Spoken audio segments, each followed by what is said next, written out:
Hey, welcome to Digging into the Bible. My name is Jim Barnard. This is a production of Tiller Coaching. All right, it's day 68 and we've got Paul in Jerusalem. It's not going very well. No big surprise. He knew it wasn't going to go well. There was way too much indication for him to know. He could have bailed, but he didn't. He is seeing it through. And we've seen him make this defense in front of the tribune and the council.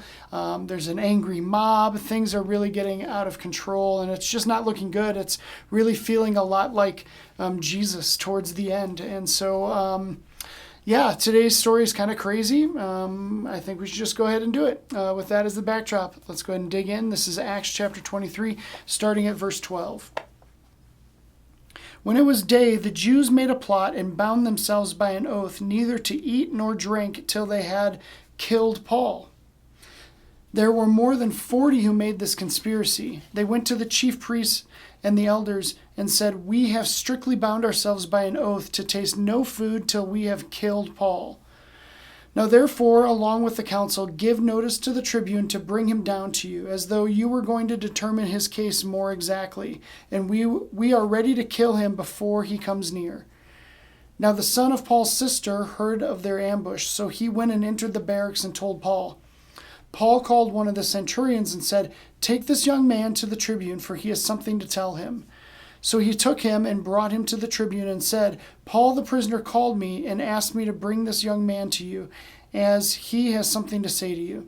The tribune took him by the hand and, going aside, asked him privately, "What is it that you have to tell me?"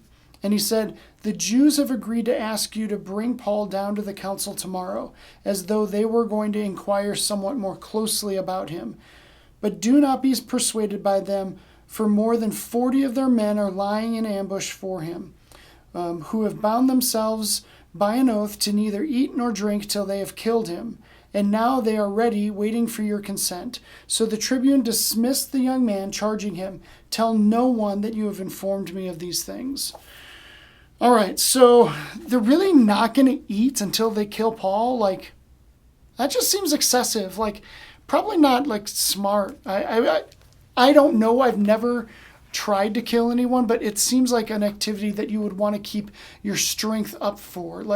Probably fasting and, getting yourself into a low energy position. Not awesome. I'd like... These are the type of people that killed Stephen by stoning him. I don't know, stoning, burn some calories. Why? Why make this oath? Why vow to not eat or drink until you are successful at killing Paul? And honestly, isn't it crazy? Their whole issue is circumcision. Circumcision. We're talking about circumcision. We're not talking about something legit. We're talking about circumcision. This is insane. It's not one of the 10 commandments. I understand it's something that God did bring about, and it's good or whatever. It's weird. I don't know how to characterize it, but you're willing to go against one of the clear 10 commandments. It's one of the obvious ones. You shouldn't kill, but yet for the sake of circumcision, yeah, I'll forget that one. Who are these people? What in the world? And honestly, there's so many of them, and they're conspiring with the council and the high priests, and they're yeah, we should do that. This makes sense. Why does this make sense? It's insane to me. But yet it does. Now, I just want to make a point of okay, so how did Paul's sister find out? How did Paul's nephew get involved? And honestly, it doesn't say.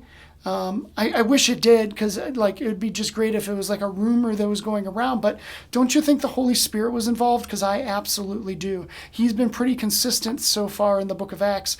I think the Holy Spirit brought this knowledge to light, either directly or through someone. And, they are making it happen so that Paul is going to avoid this death trap. It's outrageous to me. So they're not going to be able to successfully kill Paul. I'm kind of ruining the ending here because Paul is going to be protected and he's going to move on from here. We already saw yesterday that it ended that, Paul's going to be going to Rome. So he's going to be moving away from here. He's not going to die in Jerusalem by the hands of these men, this angry mob. At what point did they just give up and start eating again? I'm like super curious about that. Like, Luke, why didn't you include that? Maybe they just held to their oath and they killed themselves with hunger, trying to kill Paul. I wish that was true. I'm certain that it wasn't, but it's crazy. So crazy. All right. Thanks for watching. Thanks for listening. I will see you tomorrow as we continue on with Acts chapter 23. I'll see you then.